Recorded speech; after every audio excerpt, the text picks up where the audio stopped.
Clashes continue tonight between immigration agents and demonstrators in Minnesota. This is new video of pepper balls heading into a crowd as protesters kick back tear gas in Minneapolis today. Thanks for joining us tonight. I'm Julie Nelson. A bombshell announcement today pertaining to the U.S. Attorney's Office in Minnesota. Several of their top prosecutors resigned in the wake of Renee Good's shooting and the investigation surrounding it. We have learned federal investigators are not only looking into the actions of the ICE agent who shot Good, but are also being asked to investigate her widow and her possible connections to activist groups protesting ICE enforcement. And we have confirmed that is part of what led to the resignations of several prosecutors in protest, including Joe Thompson, the once acting U.S. attorney and the lead prosecutor on the massive fraud uncovered here in Minnesota. As the New York Times first reported, Thompson objected to the DOJ's push to investigate Good's widow. Plus, the fact that the feds are not allowing the state to participate in the probe. Elsewhere in the DOJ, NBC News has confirmed that several leaders in the Civil Rights Division have taken early retirement. Deputy Attorney General Todd Blanche said there is currently no basis for a criminal civil rights investigation. In the last 2 days, at least 9 federal prosecutors resigned, with reports indicating the number may be as high as 10. Not retired, not transferred, resigned in protest, because according to multiple sources, the Justice Department pressured them to investigate Renee Nicole Good's widow instead of the ICE agent who shot and killed her on video, an agent who was filming with one hand while he fired with the other, an agent experts say had no justification for shooting. But the DOJ says there's no basis to investigate him.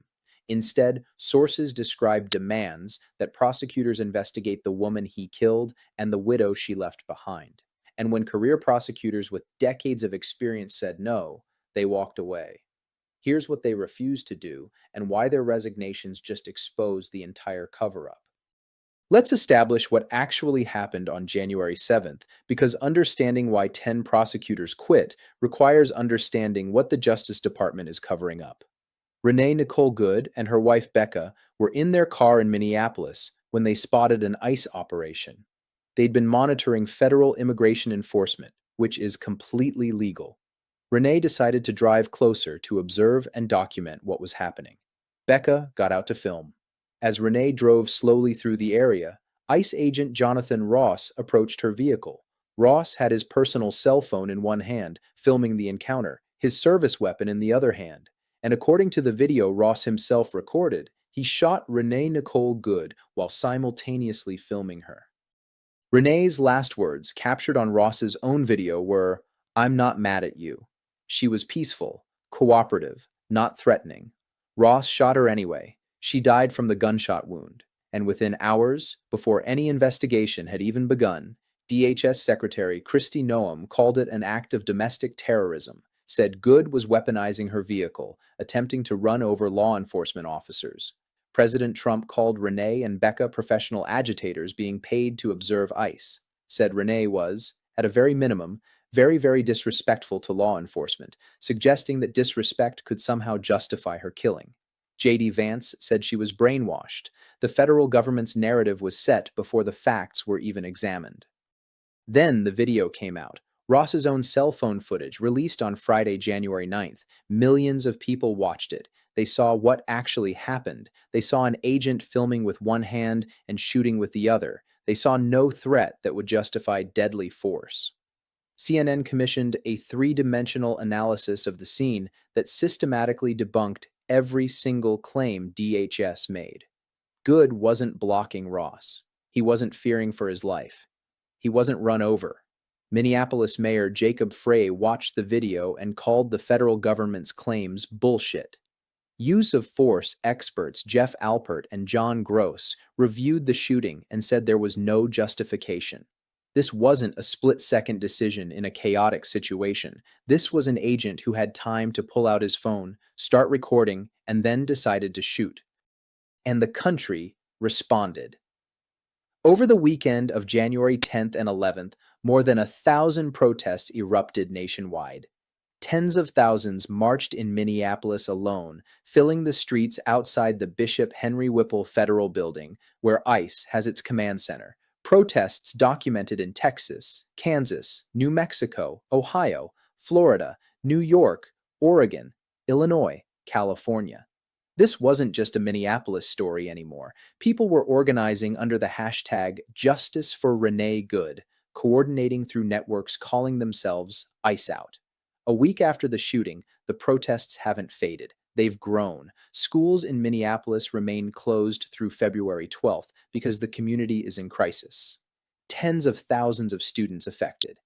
And at these demonstrations, protesters carry signs reading, "We had whistles, they had guns," echoing Becca Good's statement about what she and Renee brought to monitor ICE versus what the federal agents brought. Now here's where the Justice Department's cover-up begins in earnest. The FBI initially agreed to conduct a joint investigation with the Minnesota Bureau of Criminal Apprehension, the state's investigative agency. Then, the FBI revoked the BCA's access to all evidence. Minnesota's public safety commissioner said it became extremely difficult, if not impossible, to continue the investigation without federal cooperation. The federal government created a monopoly on the evidence. Only the FBI could investigate, which meant only the federal government was investigating whether a federal agent committed a crime. That's a conflict of interest so obvious it's insulting. On top of blocking state investigators, the Justice Department announced it would not pursue criminal charges. Deputy Attorney General Todd Blanche declared there is currently no basis for a criminal investigation into Jonathan Ross's actions. Assistant Attorney General Harmeet Dillon, who runs the Civil Rights Division, the division specifically tasked with investigating federal agent misconduct, refused to investigate the shooting. This is their mandate. Investigating whether federal agents violate people's constitutional rights is literally what the Civil Rights Division exists to do. And Dillon said, no, we're not investigating this. But the Justice Department didn't just refuse to investigate Ross. According to multiple sources familiar with the matter, DOJ officials pressured federal prosecutors in Minnesota to investigate Renee Good's ties to activist groups. Sources describe prosecutors being asked to find evidence that Renee and Becca were professional agitators, to dig up anything that could justify the killing after the fact. Multiple prosecutors say they faced pressure to investigate Becca Good's activities. The widow, the woman who watched her wife get shot and killed by a federal agent, the woman now raising their son alone. According to these accounts, the Justice Department wanted prosecutors to build a case against her for the crime of being there when ICE killed Renee. And that's when the prosecutors started resigning. On Monday, January 12th, 4 top officials from the DOJ Civil Rights Division walked out: the division chief, the principal deputy chief, the acting deputy chief, senior leadership of the division that's supposed to investigate cases exactly like this, resigned amid disputes over handling the Good case. Then on Tuesday, January 13th, 6 prosecutors from the U.S. Attorney's Office in Minnesota resigned, and one of them was Joseph H. Thompson. Thompson's resignation is where the irony becomes almost unbearable. He's the first assistant U.S. attorney for Minnesota, the second in command in the office, a career federal prosecutor with over a decade of experience. Trump appointed him acting U.S. attorney last summer, and Thompson led a major fraud investigation targeting a nonprofit called Feeding Our Future. It was a real case. Millions stolen from federal child nutrition programs, dozens of people charged. The majority of those charged happened to be U.S. citizens of Somali origin. Minnesota has the largest Somali population in the country, and Trump used Thompson's fraud investigation as justification to send over 2,000 ICE agents to Minnesota. The largest ICE operation in American history, deployed to a community under the pretext of a fraud case prosecuting American citizens. So, Thompson's work investigating actual crimes enabled the federal occupation of Minnesota. His prosecutions gave Trump the excuse to flood the Twin Cities with ICE agents. And during that occupation, one of those agents killed Renee Nicole Good. Now, sources say the Justice Department pressured Thompson to participate in a cover-up, to refuse to investigate Ross, to cut out his own partners at the Minnesota Bureau of Criminal Apprehension, the state investigators Thompson had worked with for years on his fraud cases, and according to accounts of his resignation, to investigate the victim and her widow instead. Thompson said no, and he quit. 5 other Minnesota prosecutors resigned with him on Tuesday. Harry Jacobs, Thompson's deputy on the fraud investigation. Thomas Calhoun Lopez, the chief of the Violent and Major Crimes Unit, the exact unit that would normally handle a shooting like this. Melinda Williams, the former chief of criminal prosecution. And 2 additional prosecutors whose names haven't been released. At least 9 federal prosecutors total in 2 days, with some reports indicating as many as 10. All of them career professionals, not political appointees. All of them with decades of combined experience. All of them walking away rather than participate in what sources describe as DOJ pressure to investigate the victim and her widow. Minneapolis Mayor Jacob Frey called the DOJ's push to investigate Becca Good monstrous, gross, and fundamentally un-American.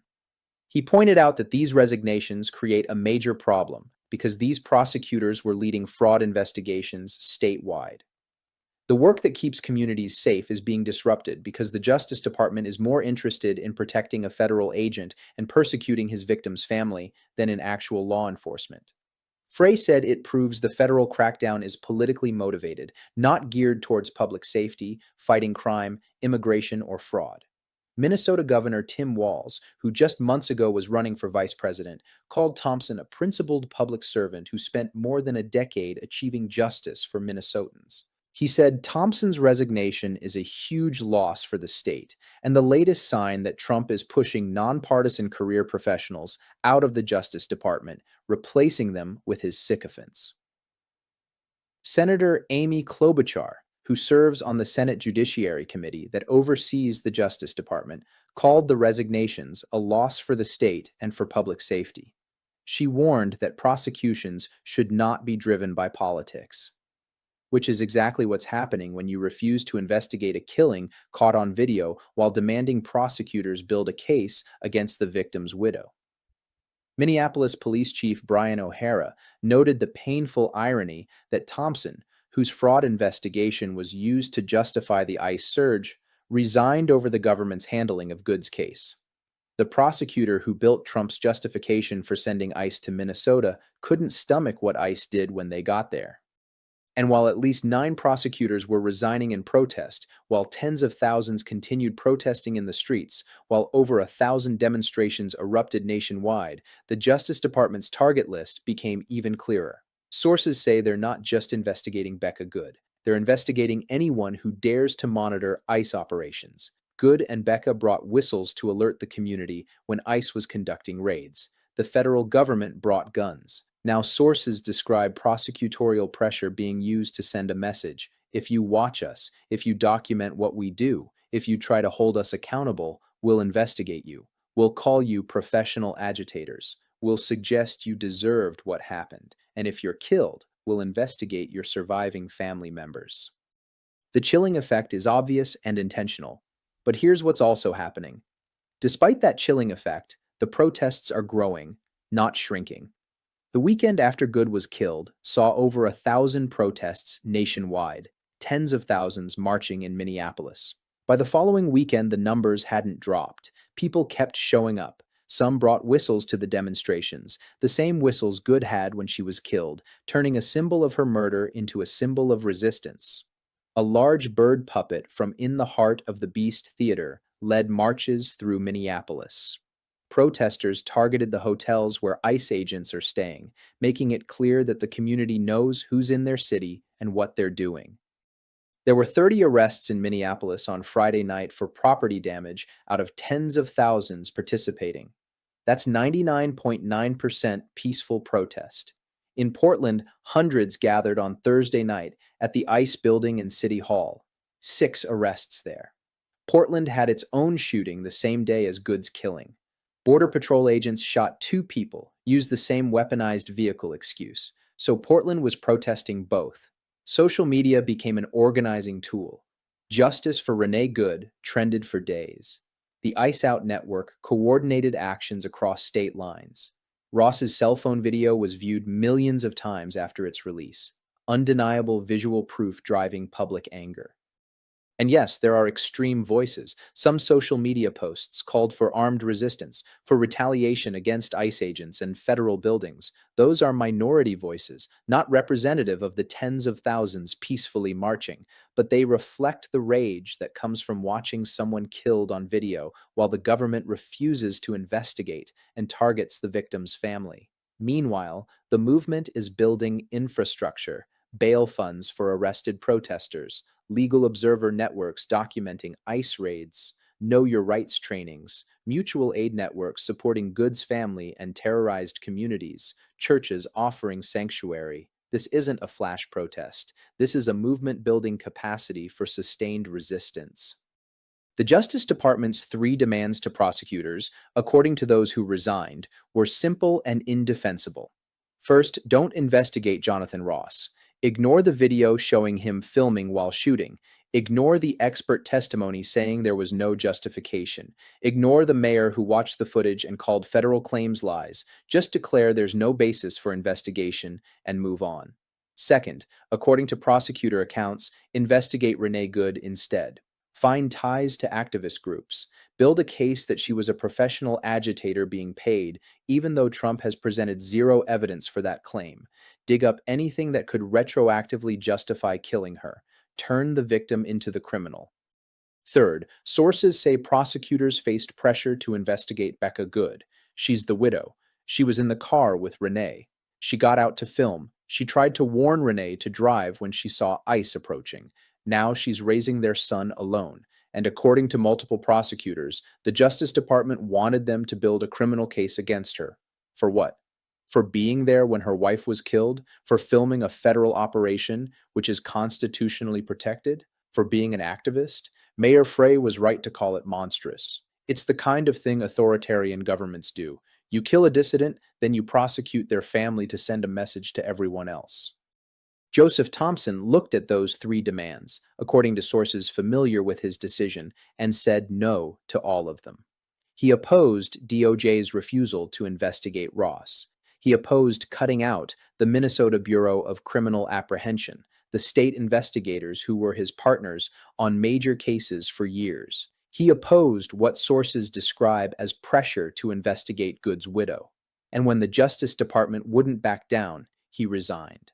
The four Civil Rights Division officials who resigned Monday made similar choices. Their division exists to investigate federal agents who violate constitutional rights. When officials tied their resignations to disputes over investigating this case, they sent a clear message about what they believed was being demanded of them. Now think about what comes next.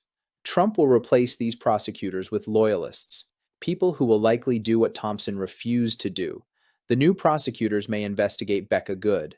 They'll look for anything they can find to discredit her, to harass her, to justify what happened to Renee. They'll subpoena her, interview her associates, try to build some case that paints her as a criminal or a threat. The goal isn't necessarily to charge her. The goal is to make her life hell. To show every other activist, every other person who might consider monitoring ICE, that there are consequences. You might get killed like Renee. Or if you survive, you could face investigation like Becca. Either way, the message is clear. Don't watch us.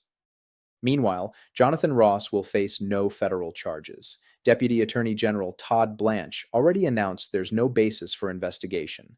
The FBI has monopolized the evidence, blocking state investigators from accessing it. So even if Minnesota wanted to pursue state charges, they can't build a case without the evidence the FBI controls. Ross might face a civil lawsuit from Good's family, but qualified immunity will likely shield him there too. This is the system protecting itself. A federal agent kills someone on video. The federal government investigates itself and finds no wrongdoing. State investigators get cut out. The Civil Rights Division refuses to investigate, and objecting officials get replaced. Career prosecutors who won't participate resign and get replaced with people who will. The agent faces zero consequences while the victim's family faces federal investigation.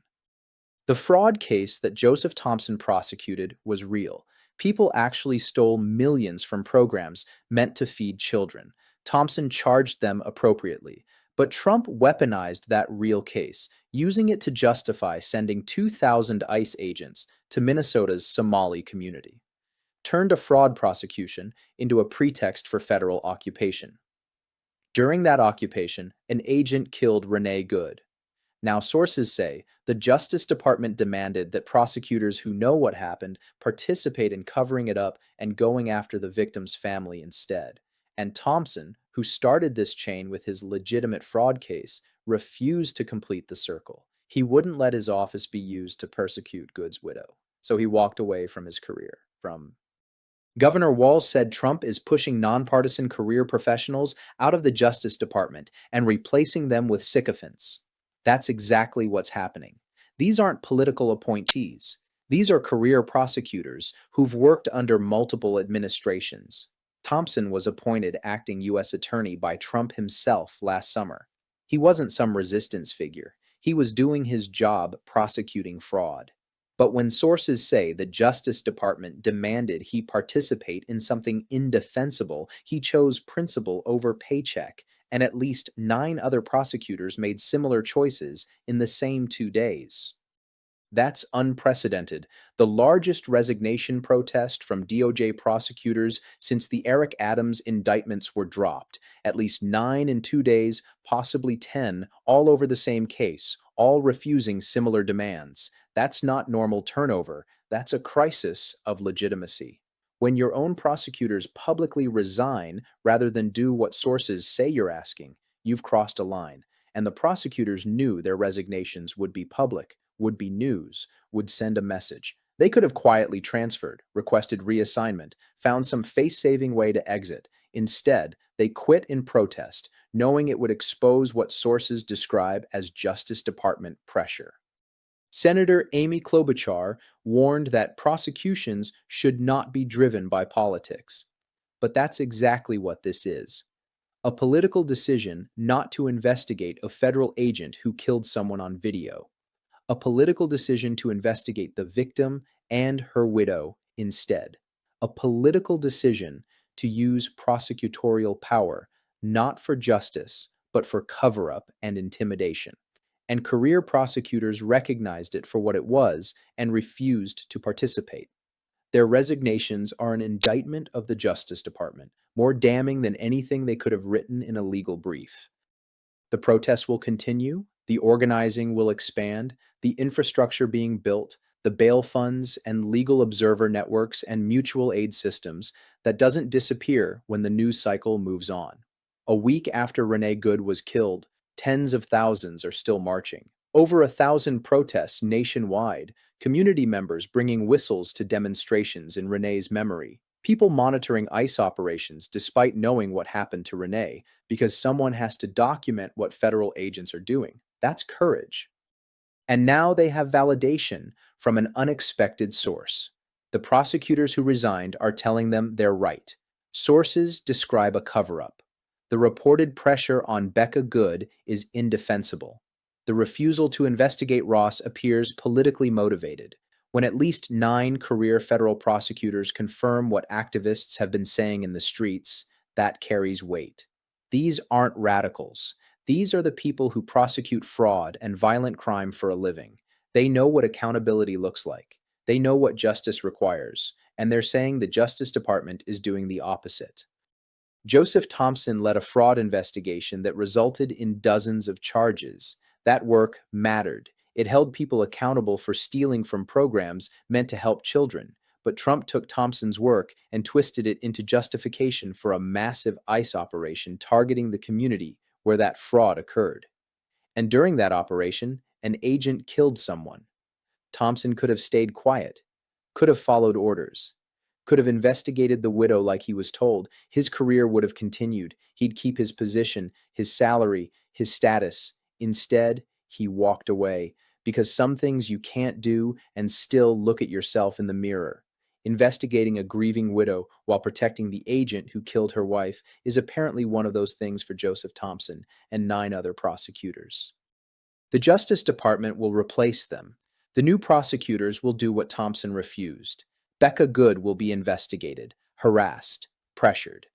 The message will go out that monitoring ICE can get you killed like Renee or prosecuted like Becca. And maybe that chills some people. Maybe some activists step back, decide it's not worth the risk. But if the protests over the past week show anything, it's that for every person who gets scared into silence, there's another who gets angry into action. For every person thinking, I can't risk what happened to Renee, there's another thinking, I have to do this because of what happened to Renee. The prosecutors who resigned aren't heroes. They're people who had a basic line they wouldn't cross. Don't investigate widows for losing their spouse to government violence. Don't cover up killings caught on video. Don't use prosecutorial power to protect federal agents while persecuting victims' families. That shouldn't be heroic. That should be the bare minimum. But in Trump's Justice Department, maintaining that minimum apparently costs you your career. Renee Good went out to monitor an ICE operation. She brought whistles to alert her community. ICE brought guns. She drove slowly through an area where federal agents were working. Jonathan Ross pulled out his cell phone in one hand, his service weapon in the other, and shot her while filming. Her last words were, "I'm not mad at you." She died. The federal government immediately called it domestic terrorism, called her a professional agitator, suggested she deserved it for being disrespectful.